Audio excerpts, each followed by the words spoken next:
sack dances. Are you up by too much where it's gaudy to do a sack dance, or are you down by too much where, hey buddy, let's get back to the huddle and let's get this game going again.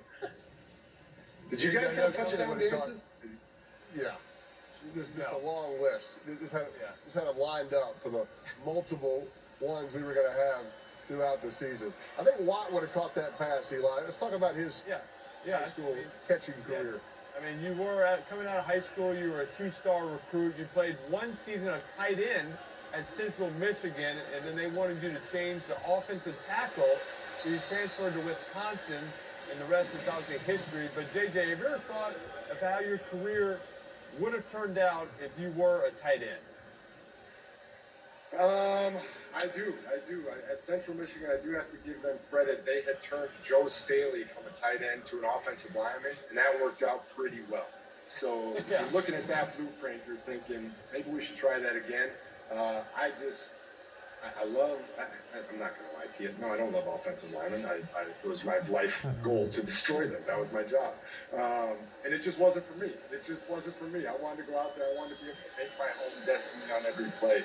Even at tight end, you got to wait for somebody to throw you the ball as opposed to being able to make something happen on every play. And for me, that was why I switched to defense, because I wanted to try and affect play every single play of a game, and you never know when that big play is coming. So, and I was lucky. I still got to catch a couple on offense, so got the best of both worlds. Yeah, I mean, JJ, in 2014, you had 3 targets, 3 touchdowns, JJ. We'll show one of them here when we can. I remember you catching a little fade in the end zone. Look at that. He sets them up, gives the quarterback some room, gets the feet in. It was a hell of a throw by Ryan Mallett. Ryan Mallett, a hell of a throw by him. He put it right in the bucket for me. And I had to have that touchdown, guys, because I had 2 roughing the punter penalties in that game. And if I didn't catch the touchdown and get a sack, I don't think I would have been on the plane ride home.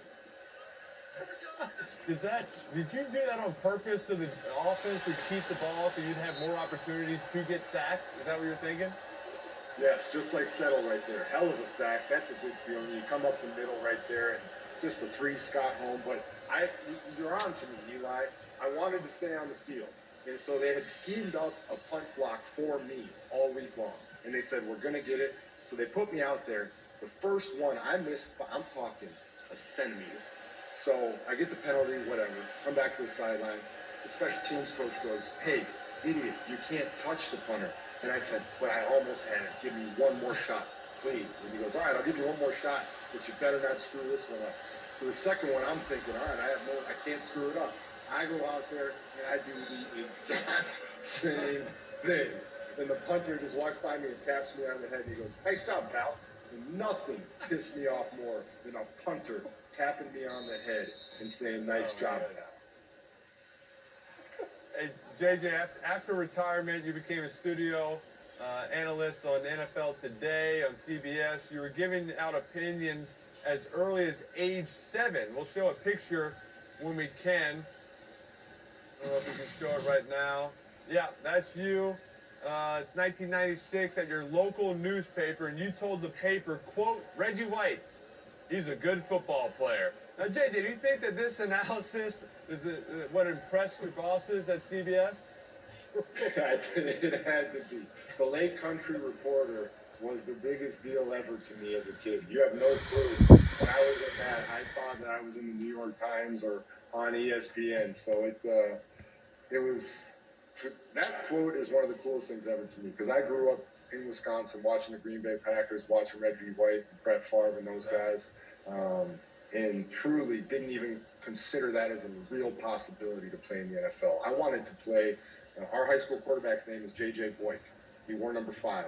I thought it was the coolest thing on the planet that our varsity quarterback had the same name as me. And all I dreamed about was playing varsity football on that field. And we would be behind the bleachers with my buddies, throwing the ball, pretending we were out there on the varsity field.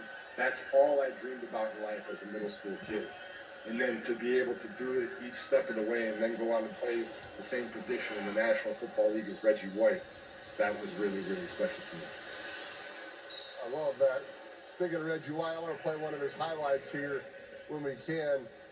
he was truly a total. Look at that. All right, that's him tossing Chris Carter into Hall of Fame quarterback Warren Moon. Why? Why don't you use this strategy a little more? Just throwing the receiver into the quarterback. I don't know why. I don't know why. That is one of the greatest highlights in the history of football, man. I don't even want to do it myself. I'm just gonna take another human being and throw him directly into the quarterback and sack him. And the lore is Reggie didn't like to work out. He didn't love working out. I personally believe, and I've said this many times on record, Reggie, as great as he is and as big as his legacy is, doesn't get enough credit for as good as he was. He had 21 sacks in a 12-game season. 21 sacks in a 12-game season. That is unbelievable. The guy was incredible. Just absolute legend. Seeing some injuries right here late in the game. JJ, you played through a lot of injuries. I want to show a picture of you when we can, just from a pure intimidation factor. Did you ever think about starting the game with this look? I should have. I will say, I mean, I have no problem admitting there was a time when the trainer tried to wipe it off, and I swatted his hand away a little bit. Yes. Partially because it was painful, but partially because it kind of looks bad. You look good. That's not You lying. look But good. I always I say, love it.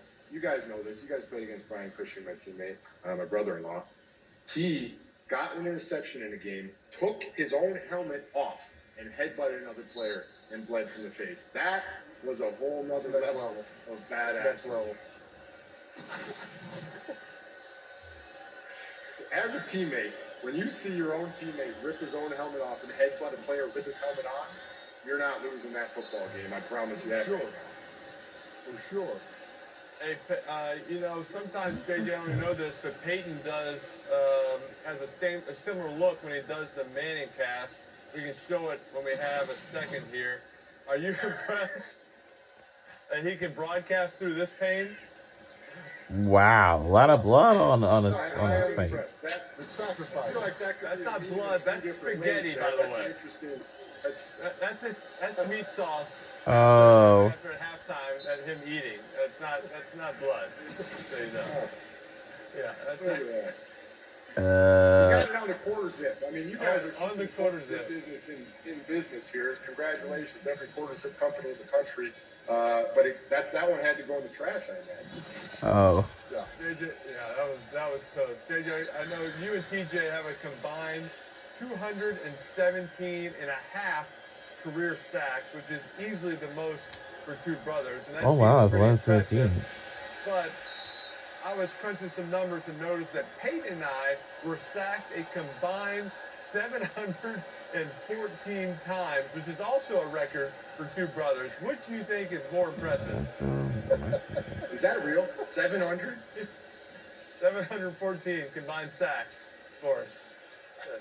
Yes. That is unbelievable. Congratulations. I mean, Thank you. Thank you. I don't know if that will ever be broken. I don't think that will be broken, Pete. Brothers, combined sacks. You got to throw it away, Eli. You held the ball, and even that one D'Amico sacked you on. we You might could've break thrown it away. tonight here. The Texans might break it on the Cowboys here in the fourth quarter. This is it. They're not blocking anybody. My God. Does he do it? This is not Right, good. what do you think? Stadium's falling apart. At, You can't get at the this curtains moment, closed. at this moment, JJ, are we getting into, hey, you can't do a sack dance right now? Like, what are you feeling? We're getting there? Yeah. No. Yeah, no, we're Hard to getting do. into pity territory. We're certainly getting into it. I mean, Daniil Hunter on the last play with a phenomenal sack. But here we got this one, which is, I mean, they're also easy sacks. Like, these are not, those aren't looking like, it's kind of like a submarine with a screen door, you know? It just doesn't work. JJ, we're talking Again, I about have a Reggie question White. for you. Oh, go ahead, fire away. So I've heard this, and it's gone through more many times, but I'm curious to hear it straight from you. Back in 2012, I believe it was, you were a free agent, obviously. You were deciding after your Colts career where you were going to head, ended up with the Broncos winning the Super Bowl. But there were a lot of rumblings about Houston around that time. I'm curious to hear from your side what went down there. Yeah. I I mean, I was kind of wide open. God, I hate seeing these injuries. That mark. Obviously, it was kind of a little bit of a shock to me, and so you try to kind of look for, kind of familiarity. I was so entrenched there in Indianapolis, and I felt like I kind of knew the division, of course, in the AFC South. So I think that was kind of interesting to me to possibly stay in the division. I took a visit to the Titans, and you got to pick one place to go and just kind of make it work from there. But obviously, to come down there and play with you would have been fun. To make it where there's no way you could hit me anymore. That was my only option. I got to come with Houston, so that was probably the big draw for that. But ended up picking Denver. It was a good pick. But yeah, kind of all options were on the table at that point. Obviously, except probably the Giants. Eli wasn't going to let me. You didn't want to come be my That was backup. the ultimate big brother move of all time. You didn't want to come be my backup. Hey, we got red zone here, JJ. What are you feeling? How do you think the Texans going to score here? I do think they're going to score. Let's see here. I mean, I would imagine keep the ball on the ground for everybody's sake. Let's just get this sucker moving towards the 0-0-0 mark. But I think Mixon can find his way to pop through here, so I'll hopefully get on the board with Joe Mixon here. I like that.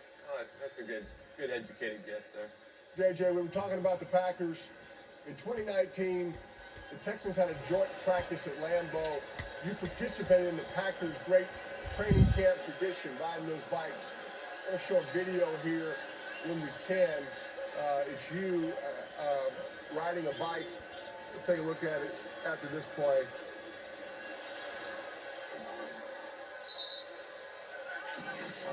Not looking good. Yeah. All right, this is you. Okay. This is you breaking a little boy's bike. You're a smart guy, Watt. Why did you think this would go well? I'm not 100% sure, to be honest with you. And it could have gone significantly worse, as you saw. I mean, at least the seat stayed on so that we didn't have a real... He's trying to break the little boy's bike. But I got the kid new bike. Wow. It was... Why are you trying to break the little boy's bike? But he's kind of too big for it. I didn't see his bike before I saw him, and so I walked over to him. And then I looked at the bike, and I thought to myself, this is not going to end well. And newsflash, did not end well. But for me, again, going back to childhood, that was one of the coolest memories in history for me because I grew up going to Packers training camp, standing outside their parking lot with a T-shirt trying to get autographs. And then so for me to ride a bike over their practice was really, really special. That's awesome. Getting chippy out there, end the game.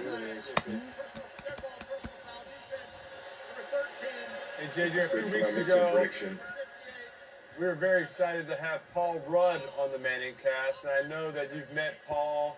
We'll show a picture when we can.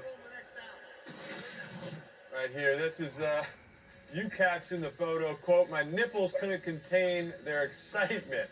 And I guess my question is, how excited were you to come on the show tonight? And please, you can just show us, you don't have to tell us.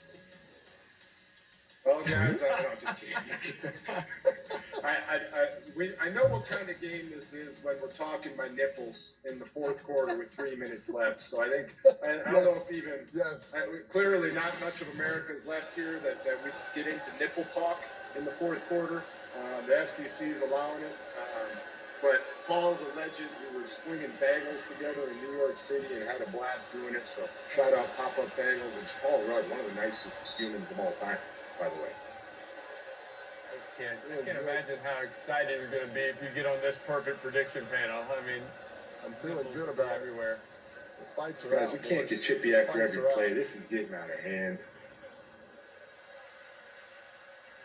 JJ, you developed a close friendship with Arnold Schwarzenegger. He even offered to officiate your wedding. And I imagine he's tempting to break into an Arnold impression whenever you talk. So how often do you talk to him in your Arnold voice? I haven't actually spoken to him in my Arnold voice. That is something I should try. But he's awesome, man. I love him. He's great. We talk pretty often, and he's been a great friend to me. Been out there to his house, and I don't know if you guys have seen her now, but he has a donkey, big. They eat breakfast with him. So you sit down at the breakfast table and he's got, the donkey just walks up and it's eating breakfast with you. Little disturbing the first time you ever do it, but then it's pretty badass. And you think about how cool that is. The dude's just got trained pigs and donkeys in his house. So what a legend that guy is. Named Peyton. And the donkey named Peyton. The donkey came on the Manning cast. The donkey was on the Manning cast with Arnold. He was eating also. And, yeah. Arnold's not the first person. No donkeys. He's the first person to he just left the show. We didn't say goodbye. He just said, like, all right, I'm done. There you go. Eli, Touchdown He's Texans. on it. He's on the perfect prediction. Let's go. Right in the middle. Right in the middle. You got Ryan, and you got the whole crew there. The old Chelsea Lion. I got Pops Manning up there. Oh, what an honor. What an honor. Guys, good hair. Good hair. The hair is. Your hair is so much better now than it was in some of those high school pictures. You had like the bowl cut. I did. But now it's good. I did.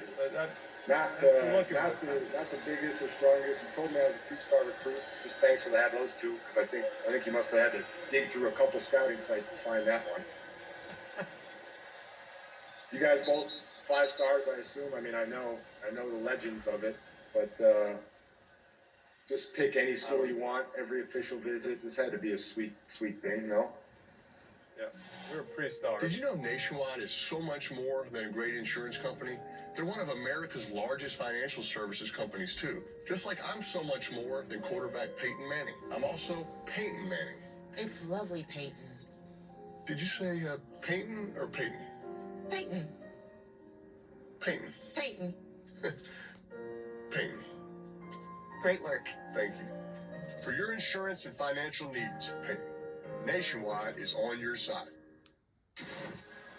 Sorry, JJ, we had to get that in. If Peyton goes more than 30 minutes without seeing a commercial that he's in, he gets a little antsy. So we got to, put him in there. That's like his medicine.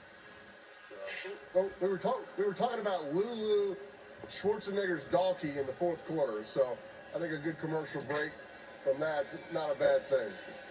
That crowd shot in Dallas kind of says it all right there. They either left to avoid the falling ceiling panels, or the game's not going too well. I think we know which it is. 5 games in a row. 5 games in a row at home that they've been down at some point by more than 20 points. That's not good. I think going 6 if you go back to the playoffs last year. Pretty wild when you think about it. Like, I think about before the season, the NFC. I mean, you have the Cowboys and the Niners, 2 teams that we all kind of had as possible NFC championship contenders there. And the Cowboys sitting here obviously going probably 3-7. The Niners sitting there at 5-5. That's the beauty of the NFL, and that's what makes it so great at the parity. We all think we know what we're talking about, but then you play the games and anything can happen. So it's a beautiful game, man. It's a good comeback win for Houston off that one last week, JJ. That was hard. I mean, as a defense, you guys get 5 turnovers and don't win. It happens. You see it all the time. Locker room, fingers start getting pointed. I know D'Amico kind of handles all that, but good bounce back win after that loss to Detroit last week for your team. Yeah, if you look at it in a vacuum, you just look at the box score and you didn't see how the game went, you would say, wow, the Lions have been blowing everybody out, 50-plus points every game. The Texans played them close. They must be really good. But then when you actually sit there and you watch that game and how it all went, that's when it really hurts much more because of how big of a lead they had, and it kind of blew it in the second half. But I really believe that this team has something special. I think their second halves have not been good this year at all, and that's where they need to get better. So seeing them close this one out and not let the Cowboys seat back in is really good. That's going to be their thing down the season that decides if they're going to be a true Super Bowl contender or not, is being able to close out games in the second half, or at least be able to put up points. That's right. JJ, thanks for coming on the show, man. We got one more picture to show you though, real quick. Right in a second. We found one of these pictures that you talked about. There's Cushing bleeding. Oh yeah. We're saved by 24 points. Crazy, man. Of course, there's you, and then Thank you. Spaghetti Peyton. Oh There yeah, you go. there it is. Hey, I appreciate you guys very much. What you guys do is incredible. We all love you and appreciate you. Thank you very much for everything. Thanks, JJ. All right, thanks, JJ. See you, pal. A lot of fun. Thanksgiving, All brother. right, we'll be right back to wrap this fourth quarter up when we return.